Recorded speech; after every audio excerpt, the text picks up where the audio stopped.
പുന്നയൂർ പഞ്ചായത്തിലെ വാതക ശ്മശാന നിർമ്മാണോദ്ഘാടനം രാഷ്ട്രീയ മുതലെടുപ്പെന്ന് UDF വെള്ളിയാഴ്ച നടന്ന ഭരണസമിതി യോഗത്തിൽ നിന്ന് പ്രതിപക്ഷാംഗങ്ങൾ ഇറങ്ങിപ്പോയി.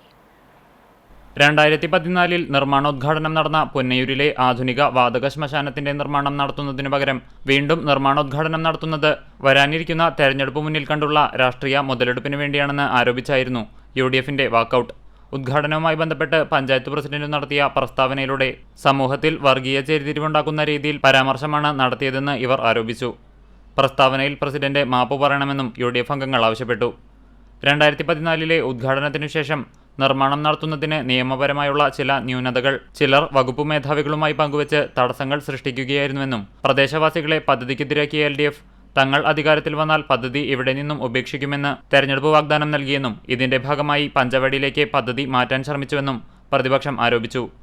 ആധുനിക ശ്മശാന നിർമ്മാണം സമയബന്ധിതമായി പൂർത്തിയാക്കണമെന്നും ഇതിനായി പിന്തുണ നൽകുമെന്നും അംഗങ്ങളായ MV ഹൈദരലി, C അഷ്റഫ്, അസീസ് മന്നലാങ്കുന്ന്, സുബൈദ പുളിക്കൽ, ജസ്ന ഷജീർ, ബിൻസി റഫീഖ്, ഷെരീഫ കബീർ എന്നിവർ പറഞ്ഞു.